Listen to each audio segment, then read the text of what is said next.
ہمارے یہ سورہ ہم نے نازل کی اور ہم نے اس کو فرض کر دیا، یعنی یہ ایک عظیم سورہ ہے۔ اس کی عظمت اہمیت اس بات سے ظاہر ہوتی ہے، یعنی اس کو کوئی معمولی چیز نہ سمجھو، یہ ہمارا اتارا ہوا کلام ہے، لہٰذا ہر مسلمان کے لیے واجب الاذعان ہے، یعنی لازمی اور ضروری ہے کہ اس کی احکام کی تعمیل اسی حیثیت سے ہونی چاہیے کہ جو ہم نے اس میں احکامات نازل کیے ہیں۔ اس میں احکامات جو ہیں وہ فرض ہیں، یہ اس لیے فرمایا کہ اسی نوعیت کے احکامات تھے جو پچھلی امتوں کے لیے مزلہ قدم ثابت ہوئے، یعنی انہوں نے اس سے کیا کیا، انہوں نے گریز اور راہ فرار کے راستے اختیار کیے جن سے انہیں خبردار کیا گیا تھا۔ یہ چنانچہ تنبیہ فرمائی، یعنی خبردار کیا کہ یہ سفارشات نہیں ہیں بلکہ خدا کے عہد کا تفویض اور اس کے قطعی احکام ہیں جن کی ہر جگہ ہر زمانے میں بے چون و چرا تعمیل ہونی چاہیے۔ ان میں کسی کے لیے بے پرواہی یا سہل انگاری کی کوئی گنجائش ہی نہیں ہے۔ اللہ فرما رہے ہیں اس میں واضح احکامات ہیں۔ یہ ان تنبیہات یا خبردار کی طرف اشارہ ہے جو بیان احکام کے ساتھ ساتھ سورہ میں بار بار وارد ہوئی ہیں، یعنی بار بار اس میں اللہ تعالیٰ نے بتایا ہے کہ کون سے احکامات ہیں جن کی تعمیل لازمی ہے۔ زانی عورت ہو یا زانی مرد ہو تو انہیں 100 کوڑے مارو، یعنی زنا کیا ہے؟ زنا قرآن کی روح سے شرک اور قتل نفس کے بعد تیسرا بڑا گناہ ہے۔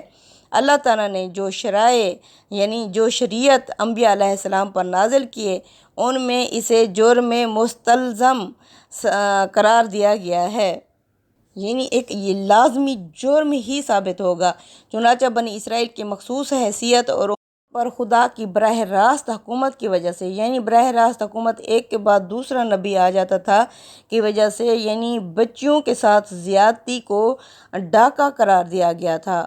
عورت اگر کنواری ہو تو البتہ رعایت کی ہدایت کی گئی تھی، اور مرد پر مالی توان عائد کر کے اسے پابند کر دیا گیا تھا کہ باقی عمر کے لیے وہ اسے بیوی بنا کر ہی رکھے گا جس کے ساتھ اس نے زنا کیا ہے۔ نبی کریم صلی اللہ علیہ وسلم پر ختم نبوت کے بعد یہ صورتحال چونکہ تبدیل ہونے والی تھی، اس لیے قانون میں بھی تبدیلی کر دی گئی۔ چنانچہ پہلے بغیر کسی تعین کے ایذا کا حکم دیا گیا، یعنی ایذا یعنی تکلیف پہنچانے کا حکم دیا گیا۔ یہ حکم سورہ نساء کی آیت نمبر 16 میں بیان ہوا ہے۔ اس کے بعد 100 کوڑے کی یہ سزا مقرر کی گئی جو اب ہمیشہ کے لیے خدا کا قانون ہے۔ یہ اس جرم کی انتہائی سزا ہے۔ اس کی دلیل یہ ہے کہ قرآن مجید نے اس کے بیان میں صفت کے صیغے اختیار کیے ہیں جو وقوع فعل میں اہتمام پر دلالت کرتے ہیں، لہٰذا یہ سزا صرف انہی مجرموں کو دی جائے گی جن سے جرم بالکل آخری صورت میں سرزد ہو جائے اور اپنے حالات کے لحاظ سے وہ کسی رعایت کے بھی مستحق نہ ہوں۔ چنانچہ سزا کے تحمل سے معذور، مجبور اور جرم سے بچنے کے لیے ضروری ماحول، حالات اور حفاظت سے محروم سب لوگ اس سے یقیناً مستثنیٰ ہیں۔ قرآن مجید نے ان عورتوں کے بارے میں جن کے مالک انہیں پیشہ کرنے پر مجبور کرتے تھے پوری صراحت کے ساتھ وضاحت کے ساتھ فرمایا کہ اس جبر کے بعد اللہ تعالیٰ ان کے لیے غفور الرحیم ہے۔ اس طرح زمانہ رسالت کی لونڈیوں کے بارے میں بھی اس کا یہ ارشاد ہے کہ خاندان کی حفاظت سے محرومی اور ناقص اخلاقی تربیت کی وجہ سے انہیں بھی یہ سزا نہیں دی جا سکتی، یہاں تک کہ اس صورت میں بھی جب ان کے مالکوں اور شوہروں نے انہیں پاک دامن رکھنے کا پورا اہتمام کیا ہو، انہیں اس سزا کی نسبت آدھی سزا دی جائے گی۔ آدھی سزا کس لیے دی جائے گی؟ کیونکہ جو خاندانی عورت ہوتی ہے وہ 2 دیواریں پھلانگتی ہے، ایک تو اس نے خاندان کی دیوار پھلانگی اور دوسری مرد کی، لیکن جو ہوتی ہے لونڈی وہ کیا کرتی ہے؟ صرف یعنی ایک دیوار پھلانگتی ہے، وہ شوہر کی دیوار ہوتی ہے۔ تو اس لیے اللہ تعالیٰ فرماتے ہیں ان کی چونکہ ناقص اخلاقی تربیت ہوتی ہے اور اس وجہ سے ان کی سزا بھی اللہ تعالیٰ نے آدھی کر دی ہے، یعنی 100 کی بجائے انہیں 50 کوڑے ہی مارے جائیں گے۔ اگر تم اللہ پر اور یوم آخرت پر ایمان رکھتے ہو تو یعنی انہیں یہ سزا ضرور دو۔ یہ سختی اس لیے ضروری ہے کہ معاشرے کا استحکام، رحمی رشتوں کی پاکیزگی، رحم کیا کہتے ہیں؟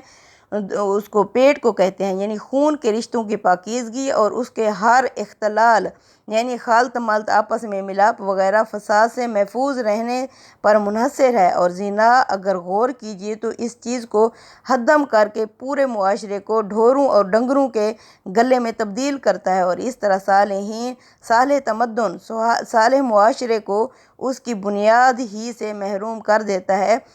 بعض امام لکھتے ہیں یعنی اس کی تنفیذ کے معاملے میں، یعنی اس کو نافذ کرنے کے معاملے میں کسی قسم کی نرمی یا مداحنت یا چشم پوشی کو راہ نہ دی جائے، نہ عورت کے ساتھ کوئی نرمی برتی جائے، نہ ہی مرد کے ساتھ، نہ امیر نہ غریب کے ساتھ۔ خدا کی مقرر کردہ حدود کی بے لاگ اور بے زور رعایت، تنفیذ یعنی اس کو نافذ کرنا ایمان باللہ اور ایمان بالآخرت کا لازمی تقاضا ہے۔ جو لوگ اس معاملے میں نرمی برتتے ہیں ان کا اللہ اور آخرت پر ایمان معتبر نہیں ہے۔ یہاں یہ چیز بھی قابل توجہ ہے کہ سزا کے بیان میں عورت کا ذکر مرد کے ذکر پر مقدم ہے۔ اس کی وجہ جہاں یہ ہے کہ زنا عورت کی رضامندی کے بغیر نہیں ہو سکتا، وہاں یہ بھی ہے کہ صنف ضعیف ہونے کے سبب سے اس کے معاملے میں جذبہ ہمدردی کے ابھرنے کا زیادہ امکان ہے۔ اس وجہ سے قرآن نے یہاں اس کے ذکر کو پہلے کر دیا ہے تاکہ اسلوب بیان ہی سے یہ بات واضح ہو جائے کہ اس معاملے میں اللہ تعالیٰ کے ہاں کسی کے ساتھ کوئی رعایت نہیں برتی جائے گی۔ تدبر قرآن۔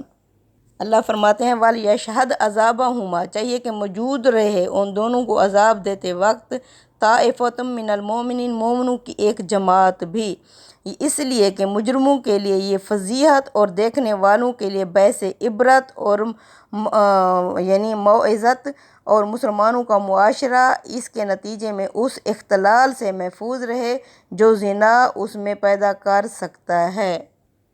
الزانی لا ينکح الا زانیۃ، یعنی اس سزا کے بعد یہ زانی کسی زانیہ یا مشرک ہی سے نکاح کرے گا۔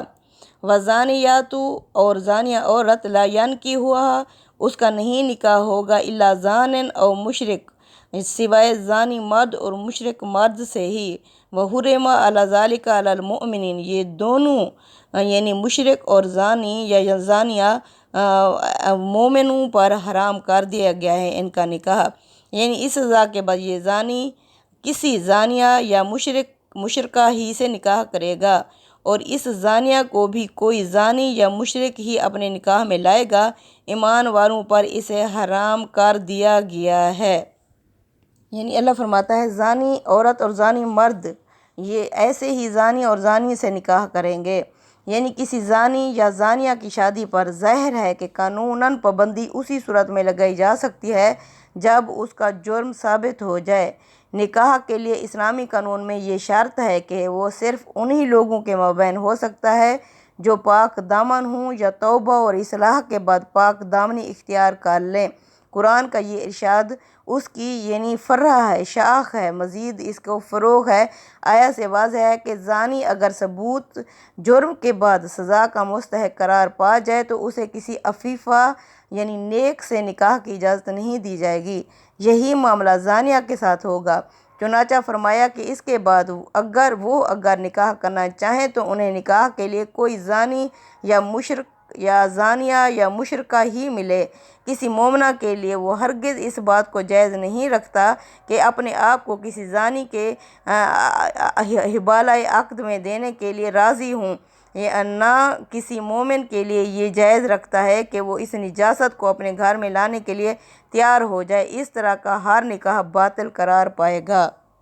الذین یرمون المحصنات، وہ لوگ جو پاک دامن خاندانی مومنہ عورتوں پر الزام لگاتے ہیں، ثم لم یاتوا باربعۃ، پھر وہ نہیں لاتے اس پر 4 شہداء گواہ، فجلدوہم، پس مارو انہیں، 80 جلداتوں کوڑے، ولا تقبلوا لہم، اور مت قبول کرو ان کی شہادتاً گواہی، ابدا، کبھی بھی، واولئک ھم الفاسقون، یہی لوگ ہیں جو نافرمان ہیں۔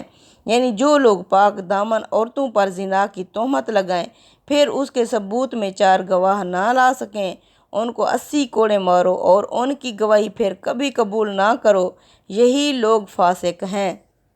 یعنی زنا کی تہمت لگائیں۔ یہاں اس سے آگے بھی اگرچہ عورتوں ہی پر تہمت کا ذکر ہوا ہے لیکن عربی زبان میں یہ علی سبیل تغلیب کا اسلوب ہے جو صرف اس لیے اختیار کیا گیا ہے کہ اس طرح کے الزامات کا ہدف بالعموم عورتیں ہی بنتی ہیں، اور معاشرے میں اس معاملے میں انہی کے بارے میں زیادہ حساس بھی ہوتا ہے معاشرہ، لہٰذا اشتراک علت کی بنا پر یہ حکم مرد اور عورت دونوں کے لیے عام ہے، اسے صرف عورتوں کے ساتھ خاص قرار نہیں دیا جا سکتا۔ یہی معاملہ آگے لعان کا بھی ہے۔ باتیں ہیں ایسے گواہوں کی گواہی قبول نہ کرو اور انہیں 80 کوڑے بھی مارو، یعنی جو گواہ پیش نہ کر سکیں۔ مطلب یہ ہے کہ تہمت لگانے والے کو ہر حال میں 4 عینی گواہ پیش کرنا ہوں گے جنہوں نے اپنی آنکھوں سے دیکھا ہوگا۔ اس سے کم کسی صورت میں بھی ان کا الزام ثابت قرار نہ پائے گا۔ قرائن، حالات، طبی معائنہ، یہ سب اس معاملے میں بالکل بے معنی ہیں۔ آدمی آبرو باختہ اور بد چلن ہے تو ثبوت جرم کے لیے اس میں سے ہر چیز بڑی اہمیت کی حامل ہے، لیکن اس کی شہرت اگر ایک شریف اور پاک دامن شخص کی ہے تو قرآن یہی چاہتا ہے کہ اس سے اگر کوئی غلطی بھی ہو گئی ہے تو اس پر پردہ ڈال دیا جائے اور اسے معاشرے میں رسوا نہ کیا جائے۔ چنانچہ فرمایا کہ اگر وہ گواہ پیش کرنے سے قاصر رہے تو اسے 80 کوڑے مارے جائیں اور ہمیشہ کے لیے ساکت یعنی شہادت اس کی روک دی جائے، یعنی اس کی گواہی پھر کسی معاملے میں بھی قبول نہ کی جائے گی۔ اس طرح معاشرے میں اس کی حیثیت عرفی بالکل ختم کر دی جائے گی، یعنی جس سے اس کی پہچان تھی وہ اس کی ختم ہو جائے گی۔ اِلَّا الَّذِينَ تَابُوا، سوائے ان لوگوں کے جو توبہ کر لیں، مِن بَعْدِ ذَلِکَ، اس کے بعد، وَأَصْلَحُوا، اور اپنی اصلاح کر لیں، فَإِنَّ اللَّهَ غَفُورٌ رَحِيمٌ، بے شک اللہ بخشنے والا اور رحم کرنے والا ہے۔ ہاں، جو اس کے بعد توبہ اور اصلاح کر لیں اور خدا کے نزدیک فاسق نہ رہیں گے، اس لیے کہ اللہ بخشنے والا ہے اور اس کی شفقت بھی ابدی ہے۔ وَالَّذِينَ يَرْمُونَ أَزْوَاجَهُمْ، لیکن وہ جو اپنی بیویوں پر تہمت لگائیں، لَمْ يَكُن لَّهُمْ شُهَدَاءُ إِلَّا أَنفُسُهُمْ، اور ان کے پاس اپنی ذات کے سوا کوئی گواہ موجود نہ ہو، فَشَهَادَةُ أَحَدِهِمْ، تو ان میں سے ہر ایک کی گواہی اس طرح ہوگی، أَرْبَعُ شَهَادَاتٍ بِاللَّهِ، وہ 4 دفعہ اللہ کے نام کی قسم کھا کر کہے گا، إِنَّهُ لَمِنَ الصَّادِقِينَ، کہ بے شک وہ شخص سچا ہے، سچ بول رہا ہے۔ خامسات، اور 5ویں دفعہ وہ مرد کہے گا، انا لعنت اللہ علیہ، کہ اللہ کی لعنت پڑے اس پر، یعنی خود اسی مرد پر، ان کان من الکاذبین، اگر وہ جھوٹا نکلا۔ وَيَدْرَؤُ عَنْهَا، اور اس عورت سے عَنْهَا العذاب، عذاب اس طرح دور ہو سکتا ہے، ٹال سکتا ہے، ان تشہد 4، وہ بھی 4 دفعہ کہے گی، شہادتم باللہ، اللہ کے نام کی قسم کھا کر کہے گی، انہ لمن الکاذبین، کہ یہ شخص جھوٹا ہے۔ والخامسات، اور وہ 5ویں دفعہ عورت کہے گی، انا غاضب اللہ علیہا، کہ مجھ پر اللہ کا غضب پڑے، ان کان من الصادقین، اگر یہ سچا نکلا۔ ولولا فضل اللہ علیکم، اور اگر اللہ کا فضل نہ ہوتا تو مومنوں پر، ورحمتہ، اس کی رحمتیں نہ ہوتی، وان اللہ تواب حکیم، بے شک اللہ توبہ قبول کرنے والا اور حکمت والا ہے۔ یعنی اس کے بعد عورت سے سزا اسی صورت میں ٹل سکتی ہے کہ اس کے جواب میں وہ 4 مرتبہ اللہ کی قسم کھا کر کہے کہ یہ شخص جھوٹا ہے، اور 5ویں مرتبہ یہ کہے کہ اس بندی پر اللہ کا غضب ہو اگر یہ اپنے الزام میں سچا ہو۔ ایمان والو، اگر تم پر اللہ کا فضل، اس کی رحمت نہ ہوتی اور یہ بات نہ ہوتی کہ اللہ بڑا توبہ قبول کرنے والا اور صاحب حکمت ہے، تو جو رویہ تم لوگوں نے اختیار کیا تھا، احکام کی بجائے اس پر اللہ کا عذاب نازل ہو جاتا۔ اللہ فرماتے ہیں عورت سے سزا اس صورت میں ٹل سکتی ہے کہ وہ بھی قسمیں کھائے گی، یعنی 100 کوڑے کی سزا جو اوپر بیان ہوئی ہے آیت میں، اس کے لیے العذاب کا لفظ آیا ہے۔ اسی مفہوم کے لیے اوپر عذابہما کو عذاب کس طرح دیا جائے گا، لہٰذا 100 کوڑے کے سوا کوئی دوسری سزا اس سے کسی طرح مراد نہیں لی جا سکتی۔ قرآن نے برملا یعنی صاف واضح کر دیا ہے کہ یہ 100 کوڑے ہی مارے جائیں گے۔ چنانچہ یہ بالکل قطعی ہے کہ شادی شدہ، غیر شادی شدہ کی سزا میں اگر الاطلاق کوئی فرق کیا جائے گا تو یہ قرآن کے بالکل خلاف ہوگا، یعنی ان کو 100 کوڑے ہی مارے جائیں گے۔ یعنی اللہ فرماتے ہیں اللہ کا فضل اور اس کی رحمتیں نہ ہوتی تو اللہ کے عذاب یعنی احکام کے بجائے اللہ کا عذاب نازل ہو جاتا۔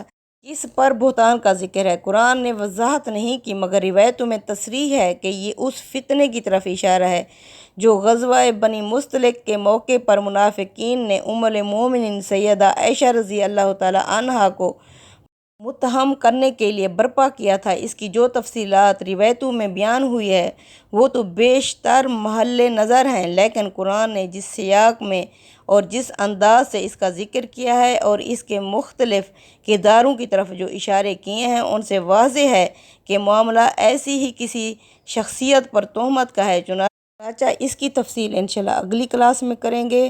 یہ جو ام عائشہ کے اوپر واقعہ افک یعنی جھوٹا جو ان کے اوپر الزام لگا تھا اس کے بارے میں اگلی نشست میں انشاءاللہ ربنا تقبل منا انک انت السمیع العلیم وتب علینا انک انت التواب الرحیم صلی اللہ تعالیٰ علی خیر خلق محمد و علی آلہ وصحبہ اجمعین آمین یا رب العالمین۔